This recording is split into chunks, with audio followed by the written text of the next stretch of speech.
What's going on, world? Welcome to another edition of the Black Mental Health Podcast. I'm your host, Reg. Joined today with me is another very special guest. I know I get excited when I get another black man on here and that can share our experiences, because a lot of us don't want to tell our story, and we allow other people to share our story where we perfectly fine. I'm gonna let you introduce yourself. You'll give a little background about who you are, where you come from, and take it away. All right, cool, man. Thanks, Reg. So, good evening, everybody. My name is Levone Cannady. You can just call me Lee for short. Right now, I work at WAR, Philadelphia's Center Against Sexual Violence. That's the only rape crisis center in the city of Philadelphia, so I'm real privileged to work at a place like that. At this point in time, 29 years old, grew up in the Strawberry Mansion section of the city. Got my first degree, 2-year degree from Mercyhurst University. It was a 2-year college that was basically a junior college as a sister school to the Mercyhurst University that was in Erie. Also, my degree, being up there with you, Reg, that's how we kind of looked up at Shippensburg. So, you know what I mean? Like, that was how I got my second degree. And for the most part, I just wanted to kind of talk about just beginning of everything, because a lot of times, like I was telling you before, like we can fall into a certain narrative real easy. It's easier for us, like as black men, especially coming from certain communities, to kind of go along and get along. And that's how we survive, you know what I mean? And it's essential that we just remember at some point in time, we all have vision, and we just got to stay attached to that to some way, shape, or form. You got to stay attached to that vision that you had for yourself. And most importantly, build. When I say build, like do things that's outside the norm, that's going to make you feel uncomfortable, so that you have tools, so that when it does come a time where you see that opportunity that you can take, at least you take that risk or that chance for yourself, it'll be more fruitful for you. But the reason why I'm saying all that is because I didn't necessarily have that in the beginning. I was really shall you say again, torn. I was like stuck within like two lives inside my own head. I go to school, Strawberry Mansion High School is where I went to. Diane Sawyer actually had a documentary on the school. It was titled or dubbed at one point the worst high school in America. So not necessarily the best, start out the gate, going to that school, but it was still something that taught me a lot going to that school. It was definitely an experience. But again, inside of Strawberry Mansion, I'm, A-B student, advanced passes, mentally gifted program. They taking college trips and all kinds of stuff, Franklin Institute trips free of charge. But on the outside of school, again, I'm making sure I fit into a certain mold. I need to make sure that, people didn't play you a certain kind of way. And at the same time, again, this is battling with the vision that you got for yourself. Like, you want to be something, but if you around every single day, individuals who kind of feast on a certain kind of individual, meaning that if you ain't looking tough or a certain character build or something like that, like it's not really good for you coming from those kind of areas. So you just got to, again, be mindful of that while you kind of maneuver and, tread water these areas. So all of that to say, I did make it through Strawberry Mansion. And, you get faced with that choice. Like, you go to school or you stay out of school. And that's the next second point, that a lot of times us as young men, I feel like we was like brainwashed when we was young, because they tell us about, for example, I'm going to ask you, Reg, after high school, what was the 2 options they told us we had? Rap, play ball, get a job. Like it was nothing of, if you wasn't doing nothing in entertainment, then you were just gonna go get a job. Exactly, or at minimum, or the ceiling. Exactly, that was at minimum. But the ceiling for us was like go to school. That's it. But at the same time, we ain't necessarily had the financial too. Like, it's not like we had, at least not in my school, we didn't have like financial literacy, programs, anything like that for us to kind of teach us about, hey, this is what you get yourself into if you do go to school. And that may not necessarily been the route for any of us, you know what I mean? But we did it because, again, that was a way to assimilate for us. You know what I mean? Or at least for myself, I'll speak from the I. That was for me to assimilate, to grab something, to achieve something, to say like, you know what I mean, I did this with myself. But again, like I said, did I necessarily want that? I don't know, because again, the only two options really I was putting in my face was get a school, go to school, get a job. That's it. That's it. So again, I came to that crossroad. I did school. I'm sorry, what you saying? No, I said that's it. I was agreeing with you.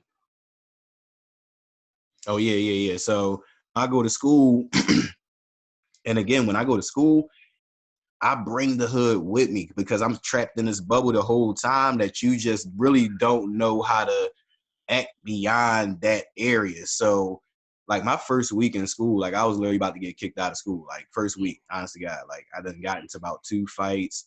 And I ain't necessarily saying that, you know, I was proud of what I did, but at the same time, I did learn something from that too. So almost got kicked out of school, you know, was accused of, you know, going inside of, you know, people's rooms and things like that.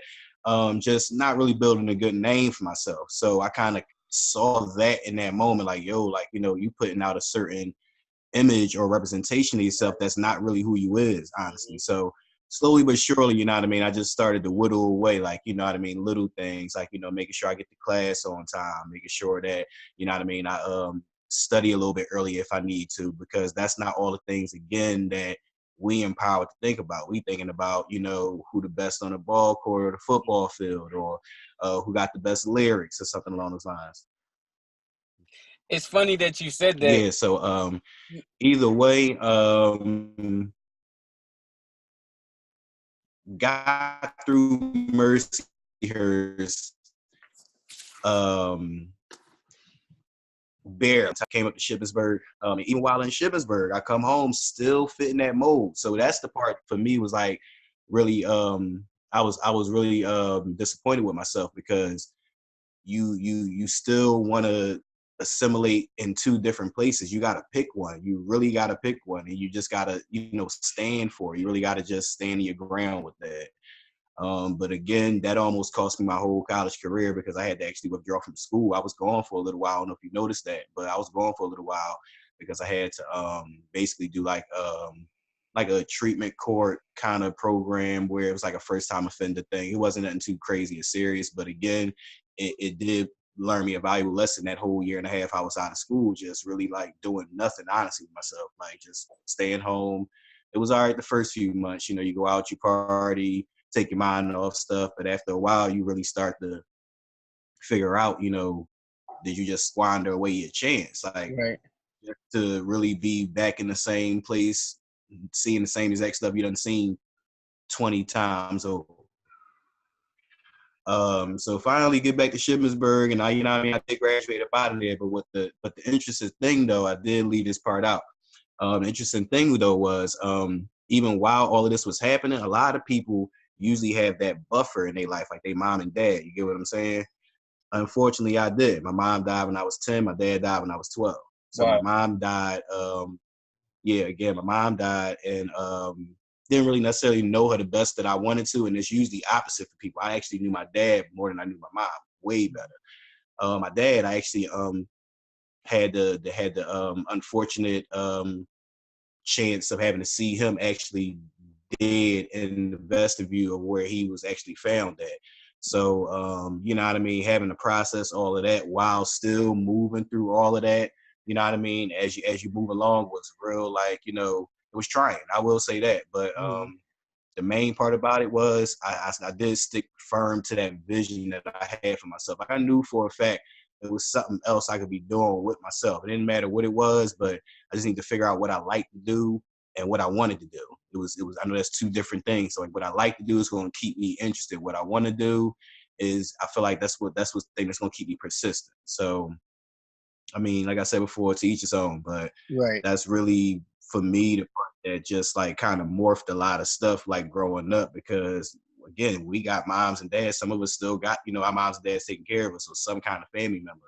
That necessarily wasn't my that wasn't my truth. You know, I grew up on, like, in Strawberry Mansion section in North Philadelphia, um, 700 square foot home, literally having anybody from people addicted to drugs to to just family members who just got kicked out of their house, coming to live inside of my home. And I never necessarily had a place to just stay at in the house. I was always protected. I won't necessarily, knock that. But at the same time, my grandma was so much of a helper that at some points I felt like that kind of put me in a position where, I had to find my own comfortability, which again, I was never good at. So, which I was always good at. So that just got me to how I am today. Like, I kind of go along with the flow because, it's always going to be an obstacle where you just got to figure out, what's going to keep you, I guess, not afloat, but just what's going to keep you focused. A lot of people are just, head above water. Like, you want to be going with the current. You don't want it to kind of take over and, you know what I mean, just kind of spoil that vision. That's the main thing that really kept me going, man. That vision, knowing the fact that, like I could do something with myself. But I really just had to break that whole traditional hood gender norms. You know what I mean? Like you got to be a certain kind of way. You got to be out here moving drugs or, carrying a weapon or just being hyper vigilant or however you necessarily need to carry yourself there. I'll also say this. However you got to carry yourself there, it's not necessarily a bad thing. You just got to know how to hone it. You know what I mean? Like that does work. And yeah, it does work in a lot of areas. Like I see myself in my job kind of 10 steps ahead of certain people in certain regards just because that's how I'm taught in that area. Be 10 steps ahead because you don't want to be in a situation where it's dangerous and you get caught in a crossfire or get mistaken identity because you was in the wrong place, wrong time. So that does come in handy, but we can't be to the point where it's toxic. That's what I guess what I'm saying. So to anybody that may affect out there in some way, hopefully that touch home, because again, it ain't easy out here. I will say that. And it's definitely essential for you to just again just grab a hold of that vision and keep it, because what it's like somebody said it online one time. Honestly, I can't even lie. They say I think it go like this. He said, what the note was saying? He said, remember all of that stuff that you wanted and you kept asking for. Keep that same energy when you get it. And that's the main goal for a lot of us out here. Like we get the things we want, and then we start slipping too. But that's supposed to fuel you a little bit. That's supposed to make you feel like, yo, like I got to this checkpoint. Like, what's the next checkpoint going to be like? So that's really what it was that got me through them times. Just small checkpoints. Just like seeing myself like, okay, from the first year being in school, about to get kicked out, to the second year in school, making dean's list the entire year. You know what I mean? 3.5 or above. Going back to my childhood, from me being in a situation where, my mom and dad just, died basically a year and a half apart, and me trying to figure that out, to basically getting scholarships from my high school for all of the, extracurricular activities I was involved in and all of the other things that I was doing around school. So just seeing little pockets of growth, like, you know what I mean, just while I was reflecting, really, really helped me understand the full picture for myself, at least, just for myself. And that's pretty much it though, man. Like that's all I really want to share with y'all. I just wanted to make sure, I just connected with you and made sure I kept my word with that. So now I got some questions. So as far as cool. the playing two different lives, it touched so home, like so close to home, because I moved from, and Philly, I moved from Logan, Alany section, and I moved up to the Northeast. But I always kept getting in trouble because I was trying to fit in. Because like you said, you have to live a life where I'm smart. So I was able to do my work, but because I was trying to fit in to make sure I survived in my new environment, you kind of got to assimilate, or you don't, or they're going to they're going to take advantage of you. And a lot of the times people don't understand that as black men, if we don't play those certain roles, then we will get eaten. If we don't play the certain role of being the smart guy in school and assimilating to what's going on in school, we can fail there. And then if we don't assimilate what's going on in the hood, we can fail there. So we got to kind of play two different roles when we're moving. And I think that was a very good point that you made, because I don't think people understand that role that you kind of have to play to survive. Because if not, you'll lose your life. The work that you're doing is phenomenal for how, like you said, you were one of the largest places in the world, almost in the U.S. anyway. What type of mental issues and struggles do you see in the type of work you do in your day to day? Oh man, it's all kinds of comorbidities going on, and that's the main reason why I stayed in the field as long as I did. I've been there honestly since I graduated school. So Okay. when I graduated Shippensburg in 2013 May, I got that job in September. Mm. And again, it's just a privilege being there because me being a heterosexual dude, like I moved through the earth and I moved through the world at a different pace than other individuals who see themselves in a different way. Mm. So for me, it's like working there and seeing all of these issues individuals are going through. It's just like, a lot of times individuals just like, they got a foreshortened future. They're not necessarily looking past, minutes or hours. You know what I mean? They're just, I mean, they can't see past that. Some individuals definitely are dealing with, like substance abuse and use issues. So that's always one thing, and others just just things like depression. You know what I mean? Like they just really got they this it's heavy on them. So for us, we just try to do our best to like have our hotline and things like that open so individuals can like call us and get in touch with us 24/7 because it's always somebody ready to take the hotline for anybody that's having any those feelings kind of weighing them down and just need somebody to talk to in regards to their sexual assault. Oh wow! And I always wonder with people like you who are in that profession, how do you guys deal with seeing trauma after trauma after trauma without it affecting you emotionally and mentally? Um, I really talk to my coworkers. Hopefully you can hear me, but I I can really hear you. talk. Yeah, I really talk to my coworkers a lot. I got a lot of colleagues around the office, and we'll talk about anything but what our jobs are. Like, you know what I mean? We'll talk about the weather, the sports. We'll talk about what movie is about to come on. We'll talk about, the playoffs, Games of Thrones is about to come on tonight, like whatever. We'll just talk about anything. And it's always a lot of food and snacks around my office, I will admit. So it makes it easy for people to like kind of come together and then share if they do have something heavy on them, because we do kind of lean on each other for that. And I'll be honest though, I got a phenomenal fiance. Like, she do let me come home and get some stuff off my chest and vent when I need to. And you know what I mean? Just, give me the floor sometimes. A lot of times I'm so used to listening to people. That's because that's the nature of my job. So sometimes, you just kind of got to get it off your chest. And I'll be honest, so, a cup of wine ain't never hurt, along with that. So while you talking about your stuff, you sip a little wine and, just again, let it out and, just go and prepare the next day. I find myself sometimes just like, compartmentalizing stuff, and not in a bad way, just saying like, that was yesterday. You know what I mean? Like, you can't let that dictate or affect how you're going to carry out the next day, or that was that moment in that day. A lot of times people say, oh, I'm going to have a bad day. And it's only been 8 o'clock and, they stubbed their toe or something like that. It's just like, that don't mean you have a bad day. You just had a bad moment. You know what I mean? Right. Shake it off. And, it's a marathon. It's not a sprint. So, of course, if that was the first part of your day and the last part of your day, yeah, that was a bad day. You stubbed your toe. That was messed up. Cracked your toe, whatever. But it's so many different moments in your day, and you kind of bogging yourself down in that mental space kind of blocks that other parts of the day or the other parts of life just happening. You know what I mean? So that's what we do there. We talk to each other, we eat food, and I come home and I just unload sometime. I'm happy you mentioned your fiance. One of the things that plague a lot, because I have a fiance as well. And one of the things that plague us as brothers in the community is the fact that the women feel like there is no good men.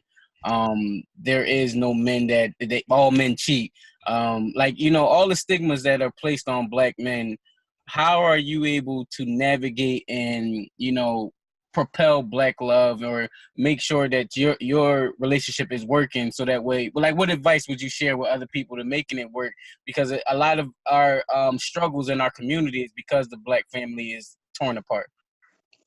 I would say first start with yourself. Start with personal reasons. That's the main thing before anything. If you ain't got no personal reasons as to why you doing what you're doing or not doing, then everything else gonna falter after that. So for me, I'll be honest. I started to become more and more.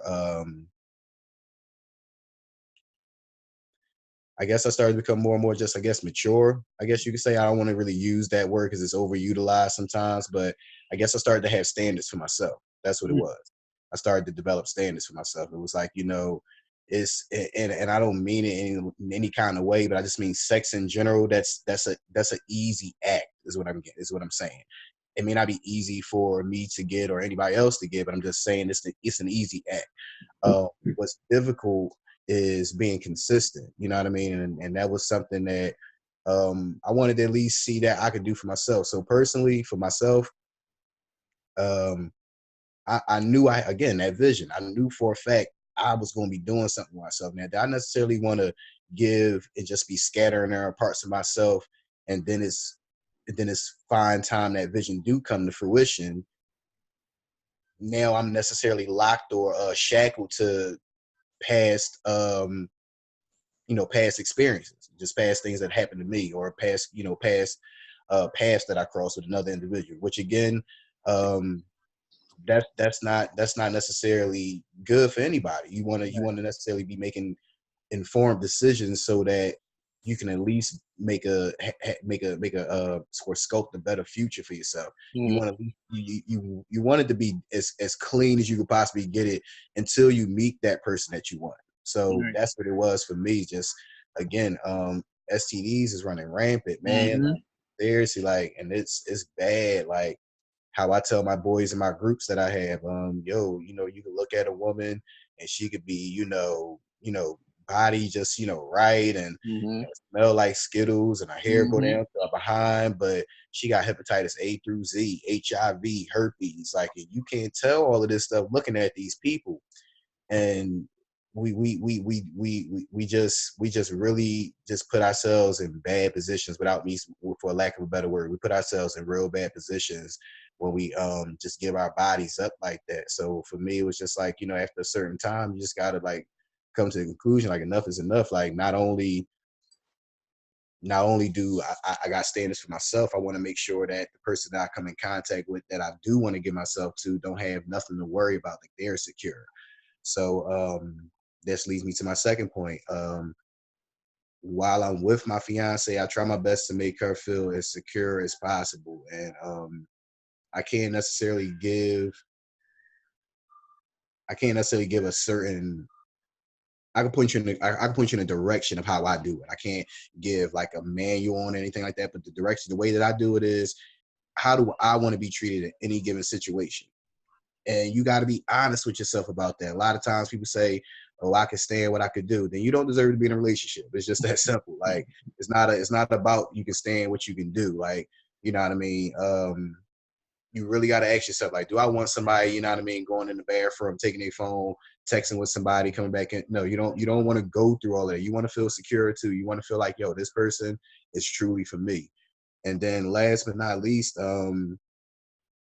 it is a deficit with black families, man. Like, I just feel like we do need to start setting examples that, we out here, like, you know what I mean, we as good brothers out here, we just falling back doing what we supposed to do, taking care of our family, handling business, like, keeping our heads straight. So look, so that hopefully we don't want to steer too far in those lanes, you know what I mean? Because it's rough out here for us. Like, I was at a conference, I was talking to a young lady, telling her how, you know, she was saying how her husband friends do a lot of, like, partying with him and stuff, and he may pick up the tab or something like that, which is all good. That's boys, that's what we do. But she was saying it, like, she was telling them, like, they always use and they're doing X, Y, and Z. And I'm like, you know what, miss, like, you're probably absolutely correct. But the whole thing is, mentioning something like that may be catastrophic. You really never know what may happen. Like, it'd be the closest people to you. And that's the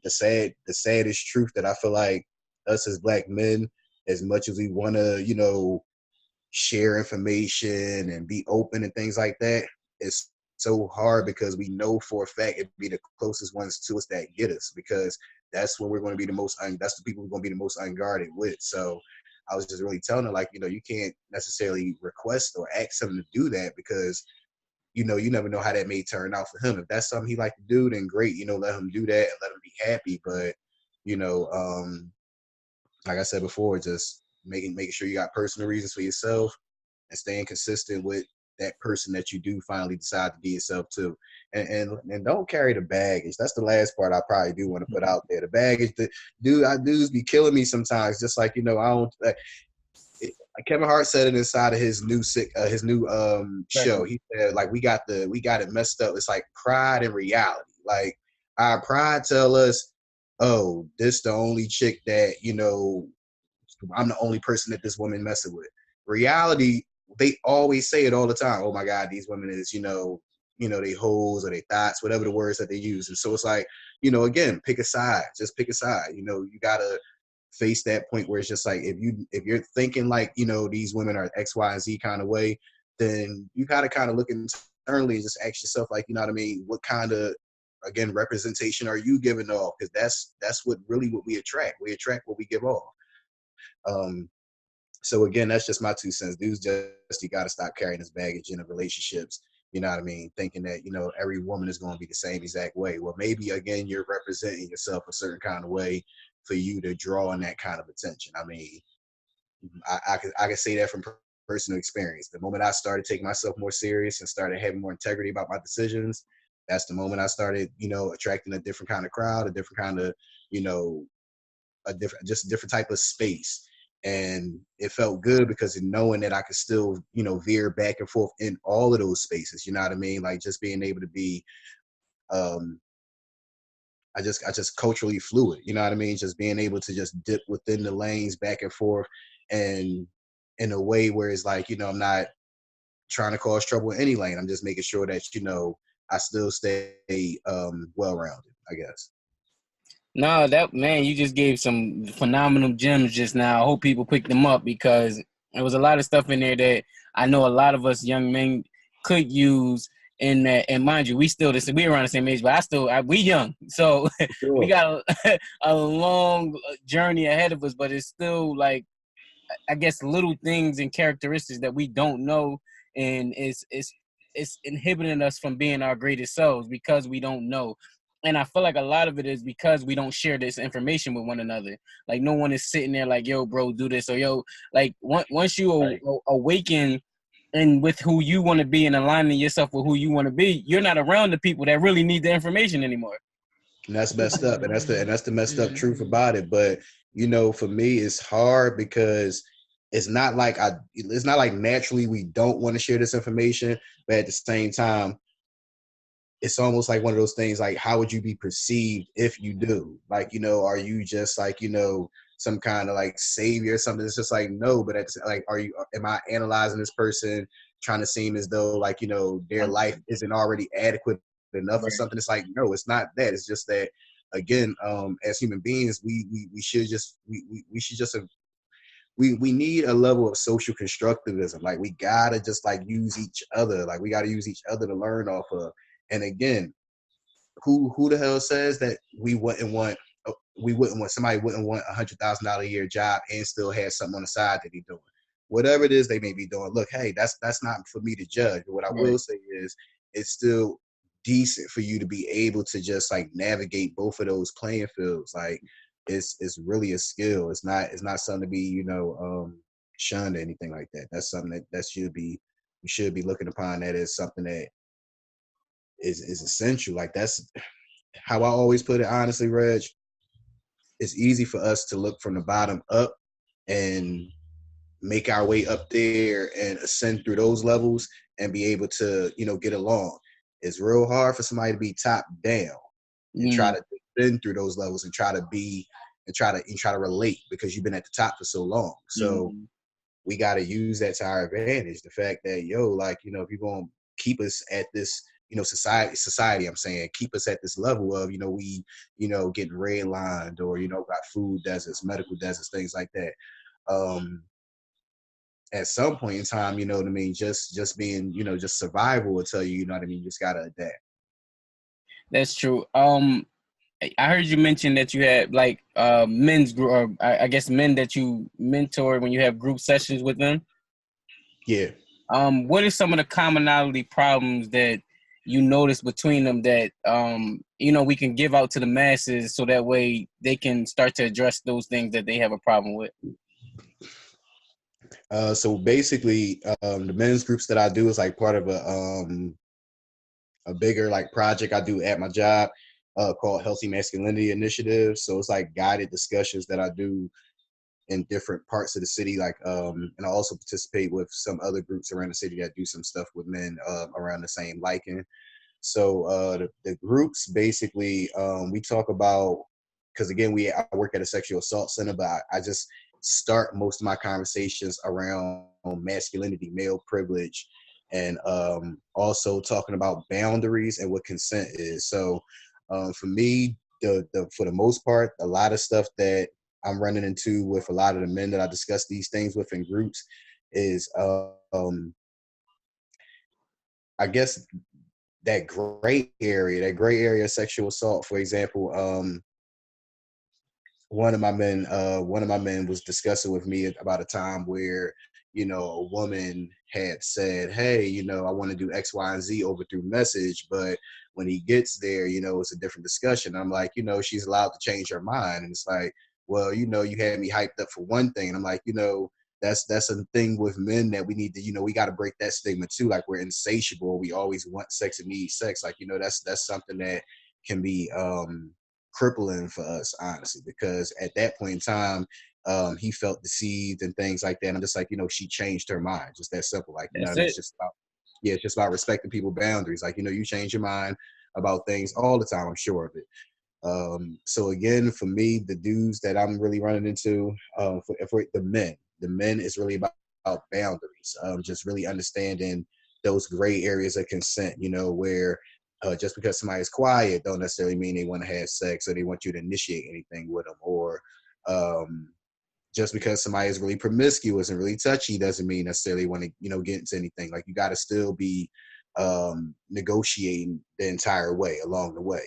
And again, a lot of times the other problem with men as well as young men, they look at negotiation or consent as this square thing where it's like, you're like, hey, hey, baby, can I touch your thigh? Like, they try to make it seem like it's got to be weird. I'm like, no, it's just about, hey, are you cool? Are you comfortable? Can I get a little closer to you? Would you mind if I, like, it's just really asking questions in a normal way that you would. So that's the main problem that I'm having with men and young men alike. Just really those boundaries and things like that. But with the young men, it's really about most of the stuff we talked about today. Just like they're like really, really skilled. Like, this one school, I won't necessarily put a label or a name or anything like that, but this one school, like, these kids, like, they like produce music, they do lyrics, like they you know not create, but they fix like computers, they fix their game systems. I'm like, yo, like, y'all do all of this crazy stuff, like, y'all could, like, open up a shop somewhere, or start handing out business cards. Like, I say Vista Print, like, I'm pointing them in the directions I don't want somebody to point me in. Like, go to Vista Print, man, find it, business cards, hand them drinks out, search the competition, see who got the best prices, cut it by half, take the competition, you know what I mean? So just trying to get them little pockets of information like that. But they so, just from them telling me, they so used to, again, going along to get along, just like, you know what I mean? They don't necessarily want to spend that time inside of the studio crafting their, owning their craft, because they don't want to break away from the ties that they got inside the neighborhood with some of the boys that they hang with, and, the loyalty. And, it's just got to be you gotta, I guess, put in a certain amount of time or hours per day or something like that around the block for, feel like, connected to them or something. It's like, you know what I mean? Like, everybody at some point in time, gonna have some stuff to do. We just gotta, be okay with that. Mm. That gray area consent is something that I'm still learning, as far as unlearning all of the stuff and the Yeah, things we yeah. watched on TV and stuff like that. I'm still understanding. If you mind you, and I could be frank with you because we in Philly, it wasn't no thing of you go and smack a girl on her butt and all of that stuff. Yeah, seriously. But Like it was now bad. I know that is a bad thing, and that's unwanted touch and things like that. So it's something that I'm still actually like trying to process and understand. So that is something that's very necessary and needed for us young men, because I feel like that's something that we should have been taught before college, before high school. Like it should have been Right. embedded in us from kindergarten. Because honestly, it was like, well, how do you go, girl, go kiss her on the cheek real quick? That who gives that type of advice to someone that, and like, what if that girl Yeah, don't want right though. it? But Like, no, go ahead. no, but that's my point too though. And it's crazy because again, that's why I feel privileged to work at this job, because I also go inside of kindergarten classrooms, kindergarten, first grade classrooms. I'm talking about boundaries with them. I talk about interactions. This is all the stuff that I say. I call them boundaries. I call them interactions with other people. We got them safe and we got unsafe ones. I show them pictures. I ask them, why do they think it's unsafe? Why do they think it's safe? You know what I mean? And in the midst of that, I always talk about, even when you're giving somebody a hug, a handshake, anything like that, you're just going to ask for permission to do so. So not necessarily saying this is consent, this is what it is, but just helping you understand, like, yo, this is just permission, period. This is a people and their property and their objects that's, that belong to them. So and that includes their body. So hey, you know what I mean? You gotta I was also and I also say this, man, like, I mean, to a degree, we was victims of it. Like, you know what I mean? We didn't come out the womb with all of this knowledge, you know what I mean? We had to learn all of this from somewhere. And from us learning that from somewhere, we perpetuated it. So it definitely took some time to unlearn it. You definitely hit it right on the head with that one. So, I'm a product of that too. Like, I definitely don't want you to think you're alone in that. Nah, I appreciate it. A few more questions, then we're gonna wrap it up. Do you feel like and you could tie both of these two questions together to your answer. Do you feel like the loss of your parents at an early age is still affecting you now? And what would you say to a young kid that had to experience what you experience now and they're currently experiencing? What advice would you give them? I mean, it makes me wonder at some points. That's the most it may do. And I'm not saying that, to try to sound hard and anything, but it just does make me wonder, like, you know, um, how things may have turned out if he had been around when I was 16, when, maybe a particular situation unfolded then, or maybe when I was 20, or, things like that. So for both of my parents, I always felt like, how would it have been had they been around a little bit longer, or even still around to this day. So it's always that, that wonder. That's really what it is. And for a kid that's actually going through this, first thing I tell them is I don't know nothing about how you feel, because you are you and I'm me. I don't know nothing about how you feel, and I wouldn't say it this straightforward, but I would tell them, like, just take it moment by moment. Like, you ain't got to be together tomorrow, you ain't got to be together the next week or the next year, but you want to definitely take it moment by moment. You're gonna have some moments where you know what I mean, thinking about them a lot, and you're gonna have some moments where you just focused and you know what I mean? You just getting stuff done and you just wrapped up in all of the busy things that you're doing. So that's the most I would tell that person, and definitely put yourself into something positive. Like, I don't care what it is, like whether it's a hobby, sports team, get around something that's going to put you in a space where you could be focused on what that is, or you could be a part of like another type of energy, like, just being around like a team or something like that. So that's what really kind of got me through, because I will say that for a fact, like my friends that I had around my way, and I still have to this day, those was the ones that really, like, they kept that energy positive around me. I will say that, like, they did an excellent job doing that, and I'm sure they didn't know what they was doing at the time, but they did a good job. That's what I will say. Final question. What is your viewpoint, perspective, opinion on mental health in the Black community? Mm. Gotta stop being scared, man. But we got good reason to be scared about it, but we got to stop being scared to come forward with um, just our issues in general. You know, so much we hold in because we want to carry this strong Black person narrative, and it's like, you know what I mean? We got each other for real, but we so busy,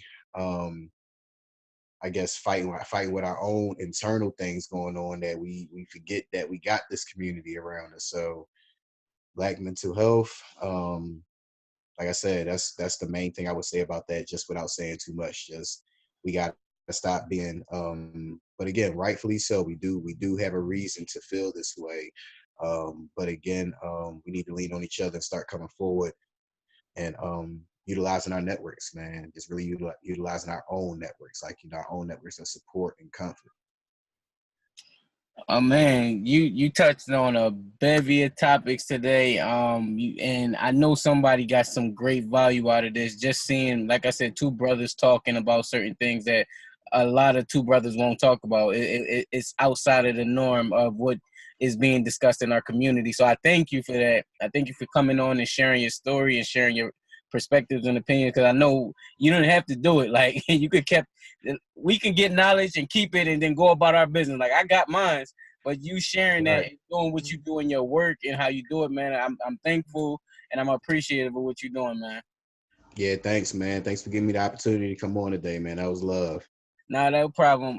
And on that note, guys, follow the podcast, subscribe, leave a review. And remember that this platform has never been about a replacement to therapy. It's an alternative, and it's a place where people share therapeutic stories. Thank you for listening.